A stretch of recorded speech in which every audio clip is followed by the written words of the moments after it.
ವಿರಾಮದ ನಂತರ ತಮ್ಮೆಲ್ಲರಿಗೂ ಮತ್ತೊಮ್ಮೆ ಸ್ವಾಗತ. ಸ್ನೇಹಿತರೆ, ನೀವು ಕೇಳ್ತಾ ಇದ್ದೀರಾ ವಿಶೇಷ ಆರೋಗ್ಯದರ್ಶನ ಕಾರ್ಯಕ್ರಮ. ನ್ಯಾಷನಲ್ ಪೆಟ್ ಡೇ ಕುರಿತು ವಿವರವಾದ ಮಾಹಿತಿಯನ್ನು ಕೊಡ್ತಾ ಇದ್ದಾರೆ veterinary practitioner at paws care and heal pet clinic, Hanuman Nagar, ಬೆಳಗಾವಿಯ ಡಾಕ್ಟರ್ ಪ್ರವೀಣ್ ಮಠಪತಿಯವರು. ಕಾರ್ಯಕ್ರಮದಲ್ಲಿ ಬ್ರೇಕ್ನ ಮುಂಚೆ ನಾನು ಕೇಳಿದೆ ಆಹಾರದ ಬಗ್ಗೆ, ಸ್ವಲ್ಪ ಅದ್ರ ಬಗ್ಗೆ ತಿಳಿಸಿ. ಯಾವ ರೀತಿಯ ಆಹಾರ ಫಾರ್ ಈವನ್ ಡಾಗ್ ಇರಲಿ ಕ್ಯಾಟ್ ಇರಲಿ ಪ್ಲೀಸ್.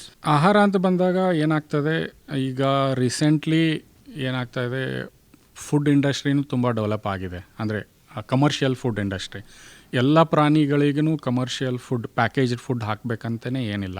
ಈಗ ನಾವು ಅಡಾಪ್ಷನನ್ನು ಪ್ರಮೋಟ್ ಮಾಡ್ತಾಯಿದ್ದೀವಿ, ಅಂದರೆ ದತ್ತು ತೊಗೊಳಕ್ಕೆ.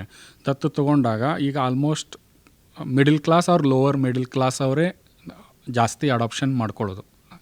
ನಾನು ಅಂದರೆ ನನ್ನ ಎಕ್ಸ್ಪೀರಿಯನ್ಸ್ ಪ್ರಕಾರ. ಆವಾಗ ನಾನು ಏನು ಹೇಳ್ತೀನಿ, ನಾವೇನು ಮನುಷ್ಯರಾಗಿ ನಾವು ಏನು ಊಟ ಮಾಡ್ತೀವಲ್ಲ ಆಲ್ಮೋಸ್ಟ್ ಅದನ್ನೇ ಕೊಡ್ಬೋದು. ರೈಸ್ ಅಂದರೆ ಇದನ್ನು ಅನ್ನ ಕೊಡ್ಬೋದು, ನಾನ್ ಪಾಲಿಶ್ಡ್ ರೈಸ್ ಯೂಸ್ ಮಾಡ್ಬೋದು. ಎಲ್ಲ ಥರ ವೆಜಿಟೇಬಲ್ಸನ್ನು ಆ್ಯಡ್ ಮಾಡಿ ಮಿಕ್ಸ್ ಮಾಡಿ ಕೊಡ್ಬೋದು. ಈಗ ನಾನ್ ವೆಜ್ ಕೊಡೋರಿದ್ರೆ ಅಂದರೆ ವೀಕ್ಲಿ ಟ್ವೈಸ್ ನಾನ್ ವೆಜ್ಜನ್ನು ವಿತೌಟ್ ಸ್ಪೈಸಸ್, ಅಂದರೆ ನಾವು ಯಾವ ರೀತಿ ಈಗ ಪಲ್ಯ ಮಾಡೋದಾಗಲಿ ಕರಿ ಮಾಡೋದು ಆ ರೀತಿ ಪೆಟ್ಟಿಗೆ ಅವಾಯ್ಡ್ ಮಾಡಿ ಕೊಡಬೇಡಿ. ಜಸ್ಟ್ ಪ್ಲೇನ್ ಕೊಡ್ಬೇಕು ಅವ್ರಿಗೆ. ನೀವು ಜಸ್ಟ್ ಅಂದರೆ ಸ್ವಲ್ಪ ಟರ್ಮರಿಕ್ ಆ್ಯಡ್ ಮಾಡಿ, ಇಲ್ಲ ಅಂದರೆ ಅರಿಶಿನ ಆ್ಯಡ್ ಮಾಡಿ, ಸ್ವಲ್ಪ ಉಪ್ಪು ತುಂಬ ಮಿನಿಮಮ್, ಅವು ಉಪ್ಪು ಬೇಕಂತನೂ ಏನಿಲ್ಲ, ಅದು ಮಿನಿಮಮ್ ಆಗಿ ಯೂಸ್ ಮಾಡ್ಬೋದು. ಆಮೇಲೆ ರೆಗ್ಯುಲರಾಗಿ ಫ್ರೂಟ್ಸು ಕೊಡ್ಬೋದು. ಏನು ಅವಾಯ್ಡ್ ಮಾಡಬೇಕಂತಂದರೆ, ನಾವು ಈರುಳ್ಳಿ ಕೊಡಬಾರ್ದು ನಾಯಿಗಳಿಗೆ, ಬೆಕ್ಕಿಗೆ, ಮತ್ತು ಗಾರ್ಲಿಕ್ ಕೊಡ್ಬಾರ್ದು, ಬೆಳ್ಳುಳ್ಳಿ ಕೊಡಬಾರ್ದು, ಯಾವುದೇ ರೀತಿ ಸ್ಪೈಸಸ್ ಕೊಡಬಾರ್ದು, ಚಾಕ್ಲೇಟ್ಸ್ ಕೊಡಬಾರ್ದು, ಬೇಕ್ರಿ ಐಟಮ್ಸನ್ನು ತುಂಬ ಅವಾಯ್ಡ್ ಮಾಡಬೇಕು. ಮತ್ತು ರೆಸಿನ್ಸ್, ಒಣ ದ್ರಾಕ್ಷಿ ಕೊಡಬಾರ್ದು, ದ್ರಾಕ್ಷಿ ಕೊಡಬಾರ್ದು. ಇವು ಮೇನ್ ಇಂಪಾರ್ಟೆಂಟ್. ಇವುಗಳನ್ನ ಅವಾಯ್ಡ್ ಮಾಡಿದರೆ ಅವಕ್ಕೆ ಯಾವುದೇ ರೀತಿ ರೋಗ ಬರಲ್ಲ. ಮತ್ತು ಪ್ಲಾಸ್ಟಿಕ್, ಈಗ ಯಾವುದೋ ಫುಡ್ ಕೊಡಬೇಕಾದ್ರೆ ಅದ್ರ ಜೊತೆ ಪ್ಲಾಸ್ಟಿಕ್ ಇರ್ತದೆ, ಅದನ್ನು ಸ್ವಲ್ಪ ಕರೆಕ್ಟಾಗಿ ತೆಗೆದು ಏನೋ ನೀವು ಕಮರ್ಷಿಯಲ್ ಫುಡ್ ಇದು ಮಾಡ್ಬೇಕಂದ್ರೆ ಆ ರೀತಿ ಫೀಡ್ ಮಾಡಬೇಕು. ಏನಾಗ್ತದೆ, ನಾಯಿ ತುಂಬ ಭರದಲ್ಲಿ ಇರ್ತದೆ ತಿನ್ನಬೇಕಾದ್ರೆ, ಅವು ನೋಡಲ್ಲ ಪ್ಲಾಸ್ಟಿಕ್ ಇದೆಯಾ ಏನಾದರೂ ಇದೆಯಾ. ಸೊ ಅದನ್ನು ಸ್ವಲ್ಪ ನಾವು ಪೆಟ್ ಪೇರೆಂಟಾಗಿ ಕಾಳಜಿ ವಹಿಸಿ ಫೀಡ್ ಮಾಡಬೇಕು. ಭಾಳ ಮುಖ್ಯವಾಗಿ ಇನ್ನೊಂದು ವಿಷಯ ಕೇಳ್ಬೋದಾ, ಈ ಒಂದು ಮಾರ್ಕೆಟಲ್ಲಿ ಸಿಗುವ ಪ್ಯಾಕೆಟ್ಸ್ ಇರ್ತಾವಲ್ಲ, ಅದು ಸ್ಮಾಲ್ ಬಿಸ್ಕಿಟ್ ಟೈಪು, ನಾಯಿಗೂ ಇರುತ್ತೆ ಆ್ಯಂಡ್ ಈವನ್ ಕ್ಯಾಟ್ಸಿಗೂ ಇರುತ್ತೆ. ವಿಭಿನ್ನ ರೀತಿಯ ಕಂಪನಿಗಳ ಒಂದು ಪ್ಯಾಕೆಟ್, ಅದನ್ನು ಕೆಲವೊಬ್ರು ಹಾಕ್ತಿರ್ತಾರೆ ವಿದೌಟ್ ಪುಟ್ಟಿಂಗ್ ಮಿಲ್ಕ್. ಜಸ್ಟ್ ಆ ಒಂದು ಸ್ಮಾಲ್ ಹಿಂಗೆ ಸ್ಟಾರ್ ಥರ ಇರ್ತಾವ, ಅದು ನಡೆಯುತ್ತೆ. ಕಿಬಲ್ಸ್ ಅಂತಾರೆ, ಅದನ್ನು ಹಾಕ್ಬೋದು. ಹೆಂಗಾಗ್ತದೆ, ಅವು ಪ್ಯಾಕೇಜ್ ಫುಡ್, ಪ್ರೊಸೆಸ್ ಫುಡ್, ಈಗ ಅದು ತುಂಬ ದೊಡ್ಡ ಇಂಡಸ್ಟ್ರಿ. ಅದು ಹೆಂಗಾಗ್ತದೆ ಈಗ, because it developed because of our new life style. ನಿಜ. ಯಾಕಂದರೆ ತಂದೆ ತಾಯಿ ಇಬ್ಬರು ವರ್ಕಿಂಗ್ ಹೋಗ್ತಾರೆ, ಅಡುಗೆ ಮಾಡಲಿಕ್ಕೆ ಆಗಲ್ಲ. ಈಗ ಪೆಟ್ ಇರ್ತದೆ ಅಂತಂದರೆ ಅದಕ್ಕೆ ನೀವು ಮನೆ ಊಟ ಆಗಬೇಕಂದ್ರೆ ಅದಕ್ಕೂ ಸಪ್ರೇಟ್ ಊಟ ತಯಾರು ಮಾಡಿ ಕೊಡಬೇಕಾಗ್ತದೆ. ಸೊ ಅದೆಲ್ಲ ಬರ್ಡನ್ ಅವಾಯ್ಡ್ ಮಾಡಲಿಕ್ಕೆ ಪ್ಯಾಕೇಜ್ ಫುಡ್ ಇಂಡಸ್ಟ್ರಿ ಡೆವಲಪ್ ಆಯಿತು. ಈಗ ಆಲ್ಮೋಸ್ಟ್ ಏನಾಗಿದೆ, ಕಸ್ಟಮರಲ್ಲಿ ಕೆಲವೊಬ್ಬರು ಯಾವ ರೀತಿ ಡೆವಲಪ್ ಆಗಿದ್ದಾರೆ, ಅವ್ರ ಅನುಕೂಲ ತಕ್ಕಂಗೆ ಕೆಲವೊಬ್ಬರು ಮನೆಯಲ್ಲೇ ರೆಡಿ ಮಾಡಿ ಫೀಡ್ ಮಾಡ್ತಾರೆ, ಕೆಲವೊಬ್ರು ಏನು ಮಾಡ್ತಾರೆ, ಹಂಗೆ ಆಗದೆ ಇರೋರು ಪ್ಯಾಕೇಜ್ ಫುಡ್ಡನ್ನು ಅಡಾಪ್ಷನ್ ಮಾಡ್ತಾರೆ. ಪ್ಯಾಕೇಜ್ ಫುಡ್ಡಲ್ಲಿನೂ ನೀವು ಸ್ವಲ್ಪ ಕೇರ್ ತೊಗೋಬೇಕಾಗ್ತದೆ, ಯಾವ ಟೈಪ್ ಆಫ್ ಕಂಟೆಂಟಲ್ಲಿ ಏನೇನಿದೆ ಸ್ವಲ್ಪ ಅದರಲ್ಲಿ ವಿಚಾರ ಮಾಡಿ. ಜಾಸ್ತಿ ಅಂದರೆ ಇದನ್ನು ಇರುವಂಥ ಆರ್ಟಿಫಿಷಿಯಲ್ ಆಲ್ಮೋಸ್ಟ್ ಸ್ಟೋರೇಜ್ ಅಂದರೆ ಇರ್ತದೆ, ಆದರೂ ನಾವು ಕಾಳಜಿ ವಹಿಸಿ ಮಿನಿಮಮ್ ಆಗಿ ಯೂಸ್ ಮಾಡಿದರೆ ಒಳ್ಳೆಯದು. ಯಾಕೆಂದರೆ ಲೇಟರ್ ವಯಸ್ಸಾದಮೇಲೆ ಅವಕ್ಕೆ ಒಂದು 10 ವರ್ಷ ಇಲ್ಲ 8-10 ವರ್ಷ ಆದಮೇಲೆ ಕಿಡ್ನಿ ಪ್ರಾಬ್ಲಮ್ ಸ್ಟಾರ್ಟ್ ಆಗ್ತದೆ ಕೆಲವೊಂದರಲ್ಲಿ. ಅಂದರೆ ಯಾವಾಗಲೂ ಇದೊಂದು ಸ್ವಲ್ಪ ಕ್ವಶನೇಬಲ್ ಆಗ್ಬೋದು, but we have seen in my experience. ಅಲ್ಲ, ಆ ಪ್ರಶ್ನೆ ಕೇಳೋದು ಉದ್ದೇಶನೇ ಆದಿತ್ತು, ಏಕೆಂದರೆ ಬಹಳಷ್ಟು ಜನ ಫಾಸ್ಟ್ ಪೇಸ್ ಲೈಫಲ್ಲಿ ಒಂದು ಪ್ಯಾಕೆಟ್ ತಂದು ಹಾಕಿ ಬಿಟ್ಬಿಟ್ಟು ಅಂತ ಸಂದರ್ಭದಲ್ಲಿ ಅದು ಕೇಳೋದು ಮುಖ್ಯ ಆಗಿತ್ತು. ಈಗ ಸಮರ್ಸ್ ಆರಂಭವಾಗಿದೆ, ಆಚೆ ನಮ್ಮ ಕೇಳುಗರಲ್ಲಿ ಎಷ್ಟೋ ಸಾಕು ಪ್ರಾಣಿ ಓನರ್ಸ್ ಇದ್ದೇ ಇರ್ತಾರೆ. ಅವರಿಗೆ ಏನು ಹೇಳಲಿಕ್ಕೆ ಇಷ್ಟಪಡ್ತೀರಾ ವೈದ್ಯರಾದ ನೀವು? ಬೇಸಿಗೆ ಕಾಲದಲ್ಲಿ ನಮಗೆ ಹೇಗೆ ಲಿಕ್ವಿಡ್ ಫುಡ್ ಮುಖ್ಯನೋ, ಪ್ರಾಣಿಗಳಿಗೂ ಅಷ್ಟೇ ಮುಖ್ಯ. ಯಾಕಂತಂದರೆ ನಾವು ಸಾಕಷ್ಟು ಫ್ರೆಶ್ ವಾಟರ್ ಅವೈಲೇಬಲ್ ಮಾಡಬೇಕು. ಇವನ್ ನೀವು ಕಮ್ಯುನಿಟಿ ಡಾಗಿಗೂ ಔಟ್ಸೈಡ್ ಯುವರ್ ಹೌಸ್ ಒಂದು ಪಾಂಡ್ ಮಾಡಿ ಇಡೋದು ಒಳ್ಳೆಯದು, ಆ್ಯಸ್ ಎ ಸೋಷಿಯಲ್ ಇದ್ರ ಥರ. ನಿಮ್ಮ ಸ್ವಂತ ಡಾಗಿಗೆ ನೀವು ಏನು ಮಾಡಿ, ಕಿಬಲ್ಸನ್ನು ಕೆಲವೊಮ್ಮೆ ತಿನ್ನೋದ್ರಿಂದ ಕೆಲವೊಂದು ನಾಯಿಗೆ ಇದನ್ನು ಜಾಸ್ತಿ ಆಗ್ತದೆ, ಹೀಟ್ ಪ್ರೊಡ್ಯೂಸ್ ಆಗ್ತದೆ, they are rich in energy.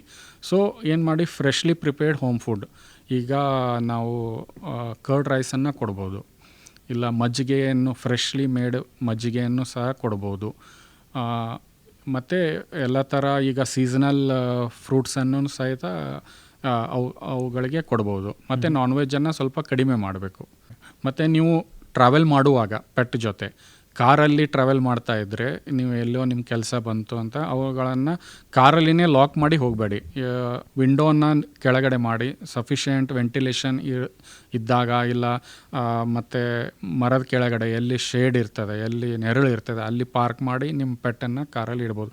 ಆದರೂ ಬೆಟರ್ ಟು ಅವಾಯ್ಡ್ ನಿಮ್ಮ ಪೆಟ್ಟನ್ನು ಕಾರಲ್ಲಿನೇ ಲಾಕ್ ಮಾಡಿ ಹೋಗೋದನ್ನು ಅವಾಯ್ಡ್ ಮಾಡಿ. ರೀಸೆಂಟಲ್ಲಿ ಇನ್ಸಿಡೆಂಟ್ ಕೇಳಿ ಬರ್ತಾ ಇದ್ದಾವೆ, ಲಾಕ್ ಮಾಡಿದಾಗ ಪೆಟ್ಟು ಸಫೋಕೇಟ್ ಆಗಿ ಮರಣ ಆಗಿರುವಂಥದ್ದು. ಅದನ್ನೆಲ್ಲ ಸ್ವಲ್ಪ ಕೇರ್ ತೊಗೋಬೇಕು. ಹೈಡ್ರೇಷನ್ ಮೇಂಟೈನ್ ಮಾಡಬೇಕು ಮೇನ್ಲಿ.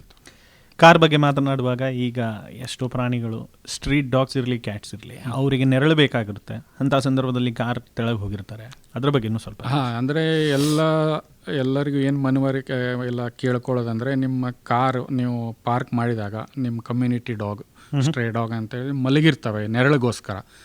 ಈಗ ಎಲ್ಲ ಗೊತ್ತಿರೋಂಗೆ ಮರಗಳ ಸಂಖ್ಯೆ ಕಡಿಮೆ ಆಗ್ತದೆ. ಅವು ಏನು ಡಿಪೆಂಡ್ ಆಗ್ತವೆ, ಕಾರ ನೆರಳಿಗೆ ಡಿಪೆಂಡ್ ಆಗ್ತವೆ, ಮಲಗಿರ್ತವೆ. ನೀವು ಯಾವುದೇ ಇದರಲ್ಲಿ ಯಾರಾದರೂ ಕಾರ್ ಸ್ಟಾರ್ಟ್ ಮಾಡಿ ಹೋಗುವಾಗ at least wait for 1 to 2 minutes wait ಮಾಡಿ, ಇಲ್ಲ ಕಾರ್ ಕೆಳಗಡೆ ಚೆಕ್ ಮಾಡಿ ಯಾವುದೇ ಪೆಟ್ ಮಲಗಿದೆಯಾ, ಇಲ್ಲ ಡಾಗ್ ಮಲಗಿದೆಯಾ, ಕ್ಯಾಟ್ ಮಲಗಿದೆಯಾ, ಸ್ವಲ್ಪ ಚೆಕ್ ಮಾಡಿ ಅವ್ರನ್ನ ಸರಿಸಿ ಇದನ್ನು ಮಾಡಿ ಆಮೇಲೆ ನೀವು ಅಂದರೆ ನಿಮ್ಮ ಕಾರನ್ನು ತೆಗೆದುಕೊಂಡು ಹೋಗ್ಬೋದು. ಇದರಿಂದ ಏನಾಗ್ತದೆ, ಎಷ್ಟೋ ಈಗ ಸಂಗತಿಗಳಾಗಿದ್ದಾವೆ. ಗಾಡಿ ಸ್ಟಾರ್ಟ್ ಮಾಡಿ ಇಮ್ಮಿಡಿಯೇಟ್ ಸ್ಟಾರ್ಟ್ ಮಾಡಿದಾಗ ಕಾರ್ ಕೆಳಗಡೆ ಸಿಕ್ಕಾಕೊಂಡು ಸತ್ತಿರೋ ಪ್ರಾಣಿಗಳ ಇನ್ಸಿಡೆನ್ಸು ತುಂಬ ಇದೆ. ಸೊ ಅದನ್ನು ಸ್ವಲ್ಪ ಎಲ್ಲರೂ ಎಚ್ಚರಿಕೆ ವಹಿಸ್ಬೇಕಂತ ಕೇಳ್ಕೊತೀವಿ. ಬಹಳಷ್ಟು ಸಂದರ್ಭಗಳಲ್ಲಿ ನಾವು ಅದನ್ನು ನೋಡಿದ್ದೇವೆ. ಆ್ಯಂಡ್ ಈ ಸೋಷಿಯಲ್ ಮೀಡಿಯಾ ಯುಗದಲ್ಲಿ ಅಂತೂ ಔಟ್ರೇಜು ನೋಡಿದ್ದೇವೆ, ಕಾರಲ್ಲಿ ಬಿಟ್ಟು ಹೋಗಿಬಿಡ್ತಾರೆ ಅಂಥ ಸಂದರ್ಭದಲ್ಲಿ. ಆ್ಯಂಡ್ ಭಾಳ ಮುಖ್ಯವಾಗಿ ಈಗ ಈ ಒಂದು ವಾತಾವರಣದಲ್ಲಿ, ಬೇಸಿಗೆ ಕಾಲದಲ್ಲಿ ಯಾವೆಲ್ಲ ಬ್ರೀಡ್ಸ್ ಡಾಗ್ ಎಸ್ಪೆಷಲಿ ನಾಯಿ ಬಗ್ಗೆ ಮಾತನಾಡೋದಂದರೆ ಅವರಿಗೆ ಈ ಒಂದು ವಾತಾವರಣನೇ ಆಗಬರೋದಿಲ್ಲ. ಯಾವ ಬ್ರೀಡ್ ಅವು? ಮೇನ್ಲಿ ಹೇಳ್ಬೇಕಂತಂದರೆ ಸೈಬೇರಿಯನ್ ಹಸ್ಕಿ ಆಗ್ತದೆ, ಗೋಲ್ಡನ್ ರೆಟ್ರೀವರ್ ಆಗ್ತದೆ. ಅವು ತುಂಬ ಕೂದಲು ಇರ್ತದೆ. ಅವುಗಳನ್ನು ಯಾವ ರೀತಿ ಮ್ಯಾನೇಜ್ ಮಾಡ್ಬೇಕಂತ ಕೂದಲನ್ನು ಕಡಿಮೆ ಮಾಡಬೇಕು, ಗ್ರೂಮ್ ಮಾಡಿಸ್ಬೇಕು. ಮತ್ತು ನೀವು ಸ್ವಲ್ಪ ಮನೆಯಲ್ಲಿ ನಿಮಗೆ ಅನುಕೂಲ ಇದ್ದರೆ ಎ ಸಿಯಲ್ಲಿ ಇಡಬೇಕಾಗ್ತದೆ. ಇಲ್ಲ ಅಂತಂದರೆ ವೆಂಟಿಲೇಷನ್, ಸಫಿಷಿಯೆಂಟ್ ವೆಂಟಿಲೇಷನ್ ಇರಬೇಕು. ಮರ ಇದ್ದರೆ ತಂಪು ಗಾಳಿ ಬರ್ತಿರ್ತದೆ ಸರೌಂಡಿಂಗಲ್ಲಿ. ಸೊ ಮತ್ತು ಇವನ್ ಗೋಲ್ಡನ್ ರೆಟ್ರೀವರ್ ಅವಕ್ಕೂ ತುಂಬ ಹೀಟ್ ಆಗಿ ಬರಲ್ಲ. ನೀವು ಸ್ವಲ್ಪ ಸಮ್ಮರಲ್ಲಿ ಗ್ರೂಮ್ ಮಾಡಿ ಇಟ್ಕೊಂಡ್ರೆ ಒಳ್ಳೆಯದು. ಕೂದಲು ಕಡಿಮೆ ಆತಂದರೆ ಇವನ್ ದೇ ಫೀಲ್ ಬೆಟರ್, ಸಕೆ ಜಾಸ್ತಿ ಆಗಲ್ಲ. ಇವನ್ ಪರ್ಷಿಯನ್ ಕ್ಯಾಟ್ಸು ಆಗ್ತದೆ, ಅವು ಶೆಡ್ಡಿಂಗ್ ಜಾಸ್ತಿ ಆಗ್ತದೆ. ಯಾಕೆ ಶೆಡ್ಡಿಂಗ್ ಜಾಸ್ತಿ ಆಗ್ತದೆ ಅಂದರೆ ಅವಕ್ಕೂ ಹೀಟ್ ಆಗ್ತಿರ್ತದೆ. They want to get rid of the extra fur. ಅದಕ್ಕೆ ಗ್ರೂಮ್ ಮಾಡಿ ಇಟ್ಕೋಬೇಕು. ಸಫಿಷಿಯೆಂಟ್ ವೆಂಟಿಲೇಷನ್ ಇರೋ ಜಾಗದಲ್ಲಿ ಅವಕ್ಕೆ ಇಟ್ಕೊಳ್ಳೋಕ್ಕೆ ಇದನ್ನು ಮಾಡಬೇಕು. ಮತ್ತು ಸಾಕಷ್ಟು ನೀರು ಕೊಡಬೇಕು. ಮತ್ತು ಫ್ರೂಟ್ಸ್ ಆಗಲಿ ವೆಜಿಟೇಬಲ್ಸ್ ಆಗಲಿ ಅವನ್ನ ಕೊಡೋದ್ರಿಂದ ಅವು ಅಂದರೆ ಪಾಲನೆ ಮಾಡ್ಬೋದು ಆ ರೀತಿ. ದೇರ್ಫೋರ್ ಹೇಳಲಿಕ್ಕೆ ಹೋದರೆ ಗೌಟಿ ಈಸ್ ದ ಬೆಸ್ಟ್ ಅಂತ. ಹೌದು. ನಾನು ಆ್ಯಸ್ ಎ ಪ್ರೈವೇಟ್ ಪ್ರಾಕ್ಟೀಷ್ನರ್ ಆಗಿ ಅಂದರೆ ಇದನ್ನೇ ರೆಕಮೆಂಡ್ ಮಾಡ್ತೀನಿ. ನಮ್ಮ ತಳಿ ಅಂದರೆ ನಮ್ಮ ಲೋಕಲ್ ತಳಿಗಳು, ಇವುಗಳಿಗೆ ನೀವು ಪಾಲನೆ ಮಾಡಿದರೆ ಎಷ್ಟೋ ಈಗ ಏನಾಗ್ತದೆ, ಬ್ರೀಡ್ಸಿಗೆ they are exploiting the breeds. ಬೇರೆ ನಾಯಿ ಅವಕ್ಕೂ ಪ್ರಾಣಿನೇ, ಇಂಡಿ ಆಗಲಿ ನಮ್ಮದು ಬ್ರೀಡ್ ಡಾಗ್ ಆಗಲಿ ಪ್ರಾಣಿನೇ. ಈಗ ನಮ್ಮ ಡಿಮ್ಯಾಂಡ್ ಕಡಿಮೆ ಆದರೆ ಬ್ರೀಡ್ ಡಾಗಿಗೆ ಆಟೋಮೆಟಿಕ್ ಆಗಲಿ ಬ್ರೀಡರ್ಸ್ ಮೇಲೆ ಡಿಮ್ಯಾಂಡ್ ಇರಲ್ಲ. ಅಂದರೆ ಅವರು ಬ್ರೀಡ್ ಡಾಗ್ನ ಎಕ್ಸ್ಪ್ಲಾಯ್ಟ್ ಮಾಡಲ್ಲ. ವಿದಿನ್ ಅ ಫ್ಯಾಮಿಲಿ ಬ್ರೀಡ್ ಮಾಡಿಸ್ತಾರೆ, ಫೋರ್ಸ್ಫುಲ್ ಬ್ರೀಡ್ ಮಾಡಿಸ್ತಾರೆ. ಆಮೇಲೆ ಏನಾಗ್ತದೆ, ಅವ್ರ ವಯಸ್ಸಿದ್ದಾಗ ಬ್ರೀಡ್ ಮಾಡಿ ಅವ್ರದಿಂದ ಉಪಯೋಗ ತೊಗೊಂಡು ಆಮೇಲೆ ಒಂದು ವಯಸ್ಸು ಮೀರಿದ ಮೇಲೆ ಅವು ಯಾವಾಗ ಪ್ರೊಡ್ಯೂಸ್ ಮಾಡೋದನ್ನು ನಿಲ್ಲಿಸ್ತವೆ, ಇಲ್ಲ ಕ್ವಾಲಿಟಿ ಪ್ರೊಡಕ್ಷನ್ ಕಡಿಮೆ ಆಗ್ತದೆ. ಈಗ ರೀಸೆಂಟ್ಲಿ ನೋಡಿದ್ದೀನಿ ಅವ್ರನ್ನ ಸ್ಟ್ರೇಯಲ್ಲಿ ಬಿಟ್ಟುಬಿಡ್ತಾರೆ, ಅಂದರೆ ದೇ ಅಬಾಂಡನ್ ದೆಮ್. ಹಾಗಾಗೋದ್ರಿಂದ ಏನಾಗ್ತದೆ, ದೇ ಕಮ್ ಅಕ್ರಾಸ್ ಟ್ರಾಫಿಕ್ ಇದನ್ನು ಆ ರೀತಿ, ಅಂದರೆ ಬಂದು ಆಕ್ಸಿಡೆಂಟ್ ಆಗಿ ಸಾಯೋದು. ಬಿಕಾಸ್ ಅವಕ್ಕೆ ಗೊತ್ತಿರಲ್ಲ ಹೊರಗಿನ ಜಗತ್ತಲ್ಲಿ ಹೇಗೆ ಬಾಳಬೇಕಂತ, ಸ್ಟ್ರೇಯಲ್ಲಿ ಹೇಗೆ ಇರಬೇಕಂತ. ಸೊ ಹಂಗಾಗಿ ಎಷ್ಟೋ ಜನ ಪ್ರಾಣಿ ದಯಾ ಇರೋವಂಥವ್ರು ನನ್ನ ಹತ್ರ ಕರ್ಕೊಂಬಂದಿದ್ದಾರೆ.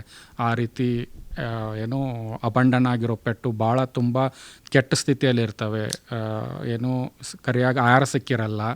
ಸ್ಟ್ರೇ ಡಾಗಲ್ಲಿ ಏನಾಗ್ತಿದೆ ಅಂತಂದರೆ ಟೆರಿಟರಿ ಬಿಹೇವಿಯರ್ ಇರ್ತದೆ. ಅವು ಯಾವ ಬೇರೆ ಅನಿಮಲನ್ನು ಅಲೋ ಮಾಡಲ್ಲ, ದೇ ಟ್ರೈ ಟು ಅಟ್ಯಾಕ್. ಇದು ನ್ಯೂ ಡಾಗ್ ಅಂದಮೇಲೆ ಇದ್ರ ಮೇಲೆ ಅಟ್ಯಾಕ್ನೂ ಮಾಡ್ತವೆ. ಮತ್ತು ಸ್ಕಿನ್ ಡಿಸೀಸ್ ಡೆವಲಪ್ ಆಗ್ತದೆ ಹೊರಗಡೆ. ಇವಕ್ಕೆ ಮ್ಯಾನೇಜ್ಮೆಂಟ್ ಬೇಕು. ನಾವು ಹೇಳಿದ್ದೀವಲ್ಲ, ಸೈಬರಿಯನ್ ಹಸ್ಕಿಯಲ್ಲಿ ಗೋಲ್ಡನ್ ರೆಟ್ರೀವರ್, ಲ್ಯಾಬ್ರಾಡಾರ್, ಇವನ್ ಕ್ಯಾಟಲ್ಲಿ ಆದ್ರೂ ಅವಕ್ಕೆ ಸ್ಟ್ರೇಯಲ್ಲಿ ಇರಬೇಕಂತಂದರೆ ಈ skin will not help them. ಆವಾಗ ಸ್ಕಿನ್ ಡಿಸೀಸ್ ಡೆವಲಪ್ ಆಗ್ತದೆ. ಅದರಿಂದ ಏನಾಗ್ತದೆ, ಯಾರೂ ಅವ್ರ ಸಮೀಪ ಹೋಗಲ್ಲ. People feel scared of looking at their body structure. ಆ ರೀತಿ ಇದ್ದಾಗೂ ಕೆಲವೊಬ್ಬರು ನನ್ನ ಕಸ್ಟಮರ್ಸ್ ತೊಗೊಂಬಂದಿದ್ದಾರೆ. ತೊಗೊಂಬಂದು ಅವ್ರನ್ನ ಪಾಲನೆ ಮಾಡಿದ್ದಾರೆ. ಆಮೇಲೆ ಗೊತ್ತಾಗ್ತದೆ ನಮಗೆ they are use for the breeding. After they stop breeding quality pups or kittens they abandon them. So ಈ ರೀತಿ ನಾವು ಆ್ಯಸ್ ಎ ಪೆಟ್ ಪೇರೆಂಟ್ ಆಗಿ ಈ ಕಡೆ ನಾವು ಒಲವು ತೋರಿಸಲ್ಲ ಇಲ್ಲ ಅಂದರೆ ಆ ರೀತಿ ಶೋಷಣೆ ಆಗಲ್ಲ ಆ ಪ್ರಾಣಿಗಳಿಗೆ. ಸೊ ನಾ ಎಲ್ಲರಿಗೂ ಕೇಳ್ಕೊಳ್ಳೋದು ಏನಂತಂದರೆ ನಮ್ಮ ಲೋಕಲ್ ನಾಯಿ ತಳಿಗಳನ್ನು ಪಾಲನೆ ಮಾಡಿ ಅವಕ್ಕೆ ಒಳ್ಳೆ ಲೈಫ್ ಕೊಡಿ. ನೀವೇನು ಬ್ರೀಡ್ ಡಾಗಿಂಗ್ ಮಾಡ್ತೀರಾ ಅದ್ರ 10-20% ಮಾಡಿದರೂ ಸಾಕು. ಅವು ನಿಮಗೆ ತುಂಬ ಒಳ್ಳೆ ಪ್ರೀತಿ ಕೊಡ್ತವೆ, ನಿಮ್ಗೆ ಹೋಮ್ ಸೆಕ್ಯೂರಿಟಿ ಕೊಡ್ತವೆ, ನಿಮಗೆ ಬೋರ್ಡಮ್ಗೆ ಒಂದು ಅಂದರೆ ಒಳ್ಳೆ ಸಂಗಾತಿ ಆಗ್ತವೆ, ಮತ್ತು ನಿಮ್ಮಲ್ಲಿ ಮನೆಯಲ್ಲಿ ಯಾವುದೇ ರೋಗಗಳು ಬರದಂಗೆನೂ ತಡಿತವೆ. ಮಾನಸಿಕ ರೋಗ ಮತ್ತು ಹೃದಯ ರೋಗ, ನಿಮ್ಮ ಎಲ್ಲ ಥರ ರೋಗಗಳಿಗೆ ತಡೆ ಆಗಲಿಕ್ಕೆ means they develop on healthy environment. Yes, ನೀವೆಷ್ಟೇ ನಿಮ್ಮ ಈಗಿನ ಬ್ಯುಸಿ ಲೈಫಲ್ಲಿ ಎಷ್ಟೇ ಸ್ಟ್ರೆಸ್ ಆಗಲಿ, ಎಷ್ಟೇ ಒತ್ತಡದಿಂದ ಮನೆಗೆ ಬಂದಾಗ ನಿಮ್ಮ ನಾಯಿ, ನಿಮ್ಮ ಕಂಪ್ಯಾನಿಯನ್ ಬಂದು ನಿಮ್ಮ ಮೇಲೆ ಜಂಪ್ ಮಾಡಿ it show it's happiness after looking at you. That will make you ಏನಂದರೆ ಯು ವಿಲ್ ಫಾರ್ಗೆಟ್ ಎವ್ರಿಥಿಂಗ್. ನಿಜ. ನಿಮ್ಮ ಸ್ಟ್ರೆಸ್ಸು ಹೋಗ್ತದೆ, ನಿಮ್ಮ ಆ್ಯಂಗ್ಸೈಟಿ ಹೋಗ್ತದೆ, ಎಲ್ಲ ಹೋಗ್ತದೆ. You feel better, automatically your health improves. So ಎಲ್ಲರಿಗೂ ಕೇಳ್ಕೊಳ್ಳೋದೇನೆಂದರೆ ಅಟ್ಲೀಸ್ಟ್ ಒಂದು ಸಾಕು ನಾಯಿ ಮಿನಿಮಮ್ ಎಕ್ಸ್ಪೆಂಡಿಚರಲ್ಲಿ